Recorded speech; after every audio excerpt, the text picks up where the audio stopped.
নমস্কার, শরণার্থী পরিবারের পক্ষ থেকে আমি তৃপ্তি আগেকার গল্পের দ্বিতীয় পর্ব শুরু করতে চলেছি। সবাই হাততালি দাও। ডুব দিতে বললো, তাই তো? এইবার ডুব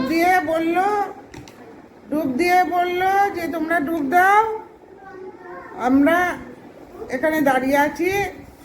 এইবারে তখন মন্ত্রীর ছেলে আংটিটা হাতে দিয়ে আর ঘোড়ায় চেপে বলল, চল ঘোড়া, চল আংটি, 7 সমুদ্র 13 নদীর পাড়ে। এবার সেই 13 নদীর পাড়ে গিয়ে নেমেছে। বিদেশ বিভুই, কাউকে চিনতে পারছে না। ঘোড়াটাকে একটা জায়গায় রেখে এইবারে কি করেছে, ওখানেই একটা ঘর বানিয়েছে। ঘর বানিয়ে সেখানে থাকা শুরু করলো। এখানে একটা ঘর বাঁধলো, তাই তো? ঘর বেঁধে এবার এখানে ওখানে ঘুরছে। রাজার ছেলে কি করেছে, একদিন রাস্তা দিয়ে যাচ্ছে, যেতে যেতে তাকে একটা খুব সুন্দর মেয়ে একটা পদ্ম ফুল নিয়েছে, নিয়ে শুঁকে জলে ফেলে দিল, পুকুরের জলে ফেলে দিয়ে এইবারে ওইটুকু দেখে রাজকুমার বাড়ি চলে এসেছে। হ্যাঁ, বাড়ি চলে আসার পরে মন্ত্রীর কথা বলবে না, শুনে যাও। এইবারে মন্ত্রীর ছেলে তখন জিজ্ঞাসা করছে যে তুমি কোথায় গিয়েছিলে বন্ধু? তখন রাজার ছেলে বলছে, আমি একটু এই সামনে ঘুরতে গেছিলাম, কিন্তু আমি একটা খুব অপূর্ব সুন্দরী মেয়েকে দেখতে পেয়েছি। আচ্ছা বলো তো, ওই মেয়েটা নাম কি হতে পারে? রাজকুমারীর নাম কি হতে পারে?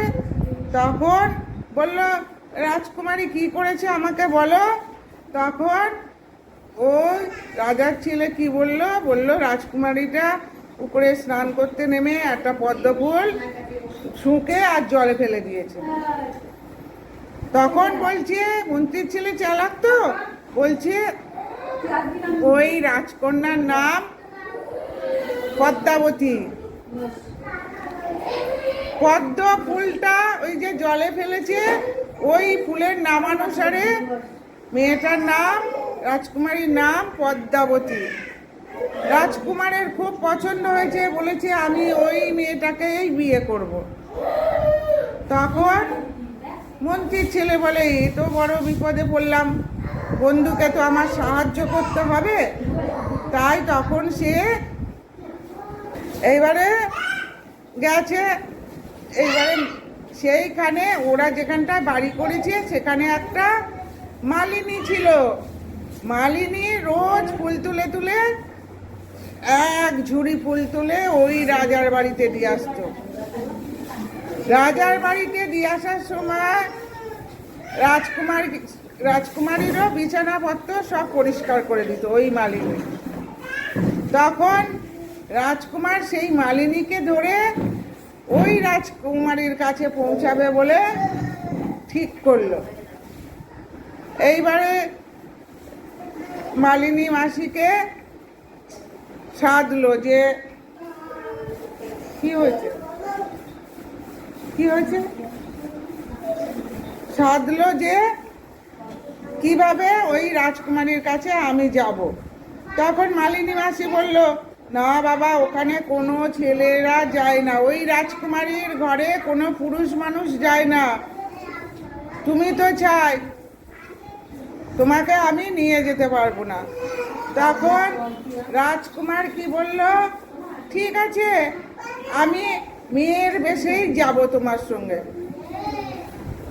তখন বলে, এত বায়না করছো, তাহলে ঠিক আছে, আমি নিয়ে যাব।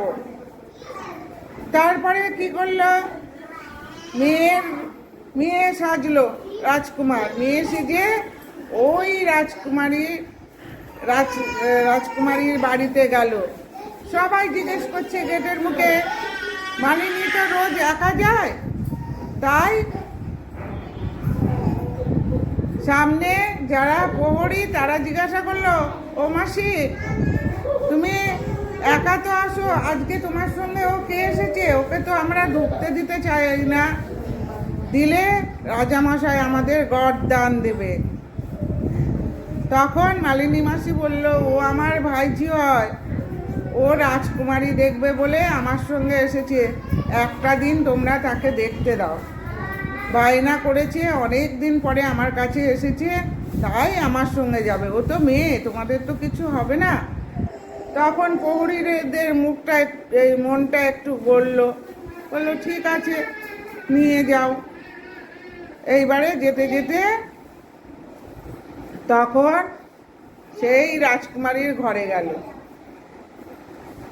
রাজকুমারীর ঘরে গিয়ে রাজকুমারীকে সমস্ত ব্যাপারটা বলল।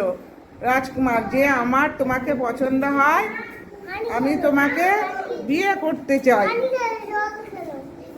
ঠিক আছে, এই পর্যন্তই আজকের গল্পটা থাকলো। ঠিক আছে, আমি কিন্তু কালকে আবার তোমাদের সঙ্গে পরের গল্পটা করব।